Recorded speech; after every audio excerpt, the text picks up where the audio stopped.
तुम्हाला तुमच्या computer skills upgrade करायच्या आहे? दिशा कम्प्युटर इन्स्टिट्यूट घेऊन आले आहेत महा डिस्काउंट ऑफर।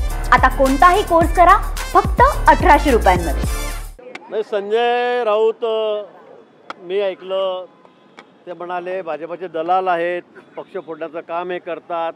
मला संजय राऊतांबद्दल काय खरं म्हणजे संजय राऊत आपण ज्या पद्धतीने वागतात, ज्या पद्धतीने बडबड केलेली आहे आणि ज्या पद्धतीने आपण उद्धवजींना त्यांच्या त्या ठिकाणी शरद पवार साहेबांच्या मांडीवरून बसवलं, काँग्रेसच्या मांडीवरून बसवलं आणि त्यामध्ये जी दलाली केली तेवढी दलाली तर मला वाटतं आजपर्यंत कोणी केलेली नसेल।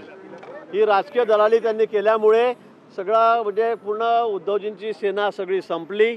आज त्यांच्याकडे कोणी शिल्लक राहिलेलं नाही आणि मला वाटतं जर उद्धवजींनी यांना जर आवडलं नाही तर पुढे कोणीही यांच्याकडे राहणार नाही। सगळी अगदी जमीनदोस्त शिवसेना होणार आहे आणि म्हणून मला असं वाटतं की संजय राऊत मी तर पक्षाचा पाईक आहे, मी 35 वर्ष झाले 60 टर्म झाले निवडून येतोय, मी कोण आहे काय सर्वांना माहीत आहे। पक्षासाठी तर मी काही करेल, पक्षासाठी मी काय करेल, पण त्या पक्षाच्या वाढीसाठी मी करेल। तुमच्यासारखा पक्षाला रसातळाला नेण्यासाठी मी दलाली करणार नाही। आणि आपल्याला माहिती आहे दलालीचा विषय कराल तर गोरेगावच्या पत्रसाळीमध्ये आपण काय केलं, किती दिवस जेलमध्ये राहिलात, हे मला बोलायला लावू नका, हे मला बोलायला लावू नका।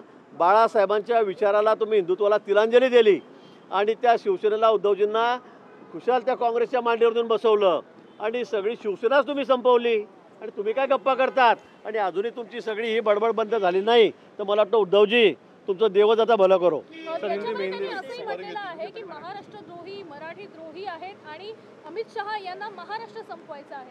मी तेच म्हटलं कोणाला काय संपवायचं आहे त्याचं दिसतंय। तुम्ही त्यांना शिवसेना संपवायची होती, त्यांना उद्धवजींना संपवायचं होतं आणि म्हणून त्यांनी इतकी अपार मेहनत केली। पवार साहेबांच्या दावणीला त्यांनी सगळी शिवसेना बांधली, काँग्रेसकडे नेऊन त्याला सगळं संपवलं, बाळासाहेबांचे सगळे हिंदुत्वाचे विचार संपवले। आता मला वाटतं अजूनही त्यांची बडबड इतकी सुरू असते की त्याला काही सीमाच राहिलेली नाही आणि ही बडबड जर अशी सुरू राहिली तर मला वाटतं शिवसेना मला असं वाटतं की काही शिल्लकच राहणार नाही येणाऱ्या काही दिवसामध्ये। आणि आता तुम्ही बघा पुढे काय काय होत आहे ते।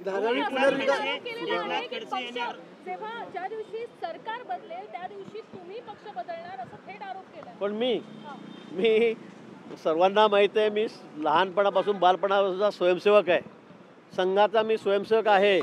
35 वर्ष झाले सतत मी भाजपमध्ये 7 वेळा निवडून आलेलो आहे, सर्वात सिनियर मी या ठिकाणी आहे। माझ्या मनामध्ये हा विचार कधी आलाच नाही। तुमच्यासारख्यांच्या मनात असे बुरसटलेले विचार येतात, इकडे जाऊ का तिकडे जाऊ, पक्ष याच्या दावणीला बांधू का त्याच्या दावणीला बांधू। आमच्यासारखे कार्यकर्ते एका विचाराने प्रेरित झालेले आहेत। आम्हाला कुठेही जायची गरज नाही, सत्ता असो का नसो। 20 वर्ष मी विरोधात होतो त्यावेळेला मलाही खूप आमिषं दाखवण्यात आली, पण मी यत्किंचितही माझ्या विचारापासून दूर झालो नाही आणि आता तर काही प्रश्नच येत नाही। सुधाकर बडगुजर हे नाराज आहेत, ते म्हणलेले की मी पक्षामध्ये नाराज आहेत। तेच सुधाकर बडगुजर गेल्या अनेक दिवसांपासून संजय राऊत किंवा शिवसेना उद्धव ठाकरे या पक्षासाठी काम करताना पाहायला मिळत होते। त्यांनी मुख्यमंत्र्यांची भेट देखील घेतली, काय सांगाल? नाही, मला असं वाटतं की नुसतं सुधाकर बडगुजरच नाही, अनेक नेते म्हणजे नाशिक जिल्ह्याचंच म्हणत नाही, मी महाराष्ट्राचंही म्हणतो आणि नाशिक जिल्ह्यात तर आता या शिवसेनेमध्ये राहायला कोणीही तयार नाही, कोणीच तयार नाही। हे असे लोक असताना कुणाची दुसऱ्याची दुश्मनाची गरज नाही। पक्षामध्ये संजय राऊत सारखे लोक असताना त्यांची एवढी बडबड असताना दुसऱ्या कोणाची दुश्मनाची त्यांना गरज नाही। उद्धव ठाकरेंना त्यांचे लोक त्यांचा पक्ष फोडण्यासाठी अगदी पुरे आहेत आणि तेच काम संजय राऊत या ठिकाणी करतायत।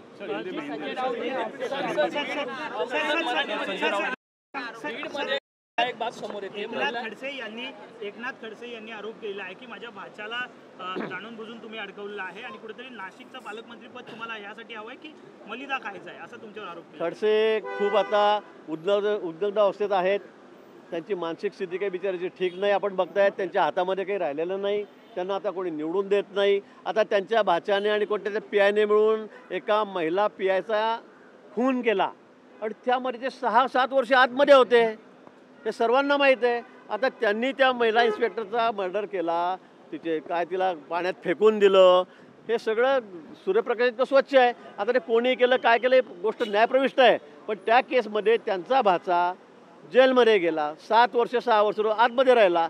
आता याचा आरोप ते माझ्यावर करतील तर मला वाटतं खडसेंचं थोडंसं त्याचं डोकं तपाटायची वेळ आता आलेली आहे. राज्यमंत्री कुठेतरी नाराज आहेत सर. राज्यामध्ये धक्कादायक माहिती समोर येते बीडमध्ये गर्भपिशवी काढण्यात आली महिलांची. कसं बघता तुम्ही याकडे? नाही जावाई पण म्हणतात ते की जावाई सुद्धा त्या ठिकाणी आतमध्ये होता, त्यातही माझा हात आहे. आता मला समजत नाही ईडीच्या त्या केसमध्ये, त्या भोसरीच्या केसमध्ये त्यांनी पैसे कुठून आणले, कुठे टाकले, जावाई का आत गेला, ते सगळं त्यांना माहीत आहे. अजूनही त्या फाईल सगळ्या जिवंत आहेत, त्या काही गेलेल्या नाही. फक्त वरती दिल्लीश्वरांच्या पाया धरायचे, तिथे लोटांगणं घालायचे आणि त्यांना काहीतरी माझी कारवाई थांबवा म्हणून तिथे रडायचं आणि इथून मोठ्या गप्पा करायच्या. आता बघू त्या फायलिंगचं काय होणार आहे. तर मी एकदा दिल्लीला जाऊन येतो. सर राज्यमंत्री कुठेतरी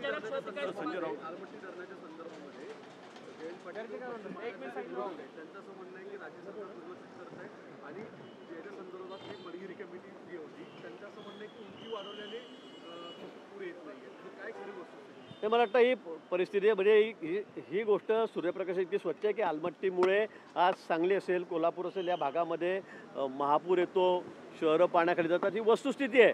त्याची उंची अजून जर वाढवली तर मला वाटतं दोन्ही शहरांना अजून मोठा धोका किंवा त्या भागातील अनेक गावांना मोठा धोका उत्पन्न होणार आहे. आणि म्हणून त्याची उंची वाढू नये यासाठी राज्य सरकार प्रयत्न करत आहे. माननीय मुख्यमंत्री या ठिकाणी प्रयत्न करत आहेत.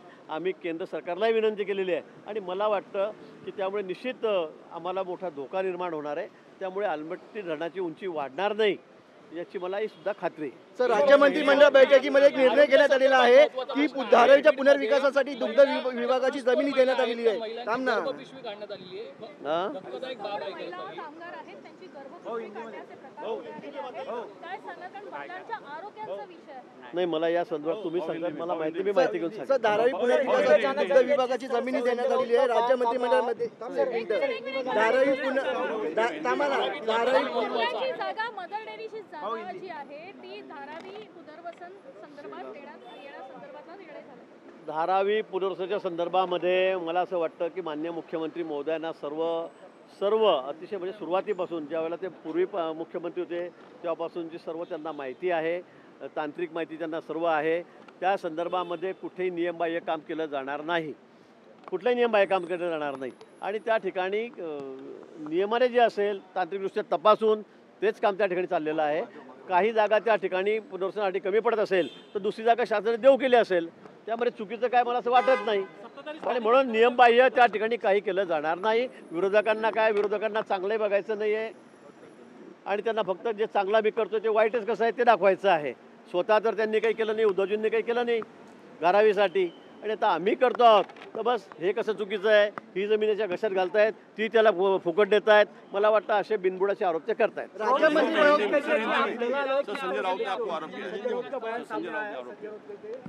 गिरीश महाजन दलाल है, जब हमारी सरकार आएगी तब बदला लेंगे. देखो मैं तो पार्टी का एक प्रमुख कार्यकर्ता हूँ. मैं 7 टर्म से 35 साल से मैं विधायक हूँ, मंत्री भी रह चुका हूँ 3 बार. संजय राउत क्या बोलेंगे उसका कोई भरोसा नहीं है. मैं तो ये कहूँगा कि संजय राउत आपने शिवसेना जो बाला साहब से विचारों से प्रेरित थी, हिंदुत्व से प्रेरित थी, आज उसका क्या हाल बना दिया आपने शिवसेना को एनसीपी के गोदी में जाके बिठा दिया. आपने कांग्रेस के साथ दलाली करके उसको वहाँ पे बिठा दिया और आज पूरी शिवसेना पूरी तरह से खत्म हो चुकी है. और अगर संजय राउत इसी तरह से बकवास करते रहे रोज़ सुबह उठकर तो बच्ची कुची शिवसेना भी अभी रहेंगे नहीं. उद्धव जी को छोड़कर सभी लोग चले जाएंगे. इसलिए मुझे उद्धव जी से ये रिक्वेस्ट करना है कि भाई इनको आप संभालो. अगर आपको थोड़ी बहुत शिवसेना आपकी बच्ची कुची जो आपके पास रखना है तो आप इनको थोड़ा रोको, अन्यथा आपके पास कोई कार्यकर्ता या कोई नेता बचेगा नहीं. कांग्रेस के नेता आज जो लाउड स्पीकर हटाए जा रहे हैं मुंबई में, मुस्लिम संगठनों के साथ मीटिंग कर रहे हैं कांग्रेस के नेता. नहीं देखो भाई, नियम से सुप्रीम कोर्ट का निर्णय है, उस पर अमल सरकार कर रही है. कांग्रेस को क्या करना है क्या नहीं करना है वो कांग्रेस कर सकती है, लेकिन हम सुप्रीम कोर्ट ने जो निर्णय दिया है उसको लेकर कार्यवाही राज्य सरकार कर रही है. राज्यमंत्री कुठेतरी नाराज झालेले दिसत आहेत. नहीं, मुझे लगता है धारावी का जो पुनर्निर्माण हो रहा है तो उसके बारे में पूरी जानकारी माननीय मुख्यमंत्री जी को है. पिछले समय जब मुख्यमंत्री थे तभी उनकी ये स्कीम थी और मुझे ऐसे लगता है कि कोई नियम को छोड़कर उसमें कोई काम नहीं किया जाएगा. नियम के तहत ही सब काम किया जाएगा. कोई ज़मीन नहीं, अगर वहाँ पर जगह कम पड़ती है पुनर्विकास के लिए तो दूसरी जगह सरकार की है, वो भी वो दे सकते हैं. वो अधिकार राज्य सरकार का है. लेकिन जो वहाँ पे झोपड़पट्टी में लोग रहते हैं, उनकी हालत कैसी है आप वो भी देख सकते हो। तो उनको भी अच्छे मकान मिलने चाहिए, ये झोपड़पट्टी खत्म होनी चाहिए, ये सरकार की भूमिका है और उसको लेकर नियम के तहत जो भी करना है वो सरकार करेगी। लाडली बहन योजना में 2600 महिला जो है जो सरकारी कर्मचारी है ये सामने आया है, इस पर क्या बोलेंगे? बिल्कुल गलत है। अगर सरकारी उसमें कोई कर्मचारी है वो तनख्वाह सरकार की ले रहे हैं और इधर स्कीम में भी आज उसका भी फायदा लोग उठा रहे, कोई महिला हमारी बहनें उठा रही, तो मुझे लगता है ये बात बहुत गलत है, ऐसा नहीं करना चाहिए। उनको जो लाभ मिल रहा है वो भी बंद कर दिया जाएगा। महिलांनी लाभ घेतलेला आहे सरकारने। सरकारी कर्मचारी महिला ज्या आहेत त्या लाडक्या बहिणी योजनेअंतर्गत त्यांनी लाभ घेतला। लाडक्या बहिणी योजनेअंतर्गत काही सरकारी कर्मचारी महिला या सुद्धा त्यांनी फॉर्म भरलेला आहे, त्याचाही ते लाभ घेतात। मला वाटतं हे अतिशय चुकीचं आहे, असं होताच कामा नये आणि म्हणून त्या संदर्भामध्ये चौकशी काही 2.5-3 हजार महिला 2600 महिला त्या समोर आलेल्या आहेत, त्यांची नावं समोर आलेली आहेत, त्यांचा या योजनेतून बाद केलं जाईल, त्यांना यापुढे त्या योजनेचा लाभ मिळणार नाही। मला तुमच्या कम्प्युटर स्किल्स अपग्रेड करायच्या आहे? दिशा कम्प्युटर इन्स्टिट्यूट घेऊन आले आहेत महा डिस्काउंट ऑफर। आता कोणताही कोर्स करा फक्त 1800 रुपयांमध्ये।